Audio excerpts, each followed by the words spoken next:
잠시만. 사단장님! 총장! 사단장님 오신답니다. 정말 센스가 있는 분이고 내가 군생활 정말 A급처럼 너무나 잘했다. 이미 눌렀어.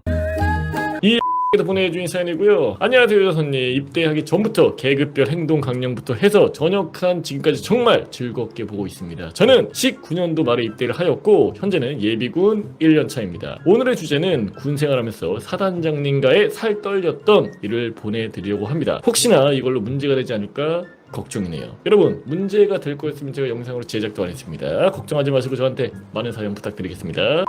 때는 제가 휴가 나가기 직전에 있었던 일입니다. 저는 땡사란 GOP 경계병으로 근무를 하였고 근무지 특성상 정해진 기간에만 휴가를 나갈 수 있었지만 코로나로 인하여 앞선 휴가들이 전부 막혀 우울하게 지내고 있을 때 경계초소에서 있었던 일입니다. 그러니까 GOP는 이제 제가 근무할 때를 기준으로 이제 외출이라던가 외박은 이제 절대 안 됐고 휴가만 좀 가능했는데 그것도 이제 근무 경계병들 일정이 좀 타이트하다 보니까 일정을 맞추기가 또 쉽지가 않았었거든요. 근데 지금은 코로나까지 껴있다 보니까 더 힘든 거지. 당시 전역을 하긴 가고 있었고 제 동기들이 코로나로 인한 휴가 원기옥이 터져 한두 명씩 자가 전역으로 빠지는 걸 보고 난 언제 집에 가냐? 이러면서 하루를 보내고 있었습니다. 참고로 이제 요즘에는 3개월에서 6개월 기간으로 동기를 쓰다 보니까 조금 이제 차이가 날 수도 있죠. 당시 저희는 한 주에 번갈아 가면서 근무를 들어가는 시스템이었고 제가 근무 안 들어가던 주에 소초장님과 분대장님들, 동기들과 함께 소초 옆에 나무 장가지들을 제거하는 작업을 행하던 중 소초장님께서 하나의 소식이 있다며 저에게 집중을 하라고 하시더군요. 그러면서 하는 말이 얘들아 내일 사단장님 소초로 직접 방문하신대. 진짜 정말 군생활하기 싫다 이런 얘기 들을 때마다 왜 올까? 꼭 우리 소초야만 하나? 꼭 이번에 와야만 하나? 제발 안 와도 되는데 무슨 느낌인지 아시죠? 물론 몇 시에 방문하실지는 모른다는 얘기도 있었습니다. 오신다 해놓고 사단장님이 안 오신 적도 많았기 때문에 일단은 청소를 깨끗이 하고 언제 오실지도 모르는 사단장님을 기다리며 다음날은 주말이었고 TV 연등을 하며 하루를 끝냈습니다. 그렇게 취침을 하고 그 다음날 아침 갑자기 생활관 불이 턱 하고 켜지더니 사단장님이 북상을 하셨고 현재 대대 OP 쪽에 있다는 말에 부랴부랴 10분 정도 일찍 기상을 했습니다. 그렇게 얼마 안 있다 진짜 사단장님이 생활관에 들어오시더군요. 뚜벅 대대장님과 사단장, 부관님, 소초장님, 부소초장님이 한꺼번에 들어온 생활관은 군생활하면서 처음이었습니다. 참고로 저도 군생활하면서 처음 사단장님을 본 게 GOP에 있었을 때 이제 본 기억이 있거든요. 정말 끔찍했어요. 아찔해. 여기가 지옥이구나.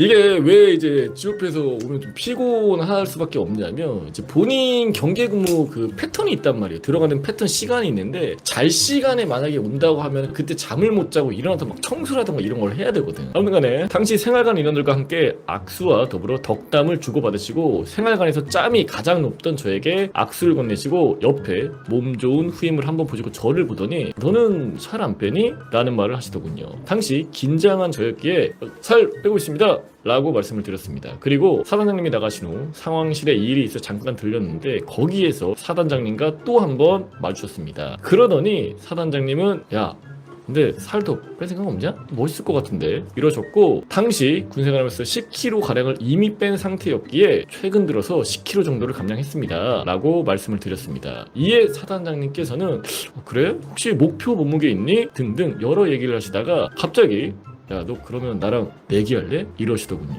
좀 당황하긴 했지만 저와 사진을 몇 장 찍으시더니 야, 너 살 못 빼면 어떡할 거냐? 라고 물으시더군요. 그때 주변에서 절 보는 사람도 많았고 머리를 잘 굴려서 빠져나갈 생각을 해야 했으나 저는 이상한 용기로 인해서 살 못 빼면 모든 휴가 반납하고 만기 전역하겠습니다 사단장님 이라고 말을 뱉었습니다. 그냥 미친놈이었던 것 같습니다. 당시 주변엔 소초장님, 부소초장님, 대대장님 표정이 얘가 지금 뭔 소리를 하는 거야? 하는 표정으로 쳐다보시더군요. 그렇게 얼떨결에 약속을 했습니다. 사단장님께 말이죠. 그렇게 근무를 들어가고 작업하는 걸 반복하고 살던 중 휴가가 풀려 거진 1년 만에 휴가를 다녀오면서 그 약속을 잊고 군복무를 하고 있었습니다. 그렇게 드디어 자가 전역 전날이 되었습니다. 저는 분대장과 함께 동계 용품 정리하는 작업을 하고 있었는데 상황실에 갑자기 전화 한 통이 오더니 사단장님께서 저와 갑자기 통화를 하고 싶다고 했다고 하더군요. 순간 순간 그때 생각이 났습니다. 살을 빼야 한다는 사실로. 그러니까 좀 오래되다 보니까 제보자도 당연히 휴가도 갔다 오고 좀 까먹었을 거 아니에요. 신경도 별로 안 쓰고. 참고로 당시 목표 몸무게 3kg에서 4kg 정도 부족한 상황이었습니다. 1, 2kg 정도였으면 지랄 발광이라도 해서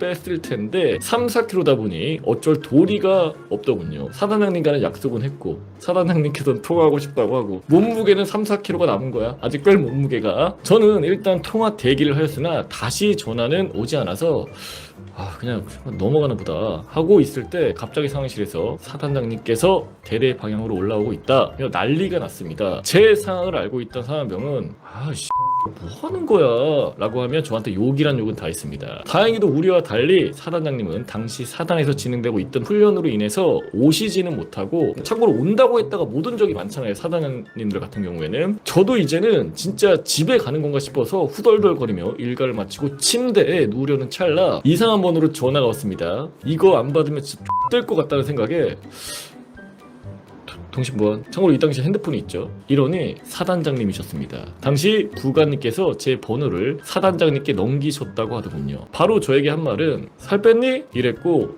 저는 진짜 존나 당황했으나 네! 살 빼서 어머니께서 너무 좋아하십니다 라고 식은땀을 흘리며 말씀을 드렸습니다. 왜냐면 사단장님이랑 내기를 하고 약속을 했는데 내 몸무게는 3, 4kg가 남아있네. 근데 여기서는 불화를 치고 있네. 어머니께서 너무 좋아하셨습니다 사단장님. 다행히도 사단장님은 직접 오지 못해서 미안하다며 덕담과 함께 소대로 선물 하나 갈 거다. 좋은 기억 가지고 전역했으면 좋겠다. 야, 이거 감동이지. 야, 이런 사단장님이 어딨어. 맞잖아요? 제보자는 어떻게든 사기쳐가지고 이거를 이제 넘어가려고 하는데 사단장님은 그때 그거를 기억하시고 연락을 한 거야. 그렇게 저는 예정대로 자가 전역을 했습니다. 이후 후임한테 확인해보니 소대로 노래방 기계가 갔다고 하더군요. 그때 직접 오셨으면 어땠을까 끔찍합니다. 아무튼 뒤늦게나마 잊지 않고 저희 부대 챙겨주셔서 감사하다는 말씀을 이렇게나마 전하고 싶습니다. 참, 물론 살은 다시 쪘습니다. A급이에요. 다음날 사단장님과의 약속 지키지는 못했지만 우리 사단장님은 우리 병사를 또 나름 그때 기억을 가지고 챙겨줬다. 정말 훈훈한 사연이었습니다 여러분들. 아름다워라.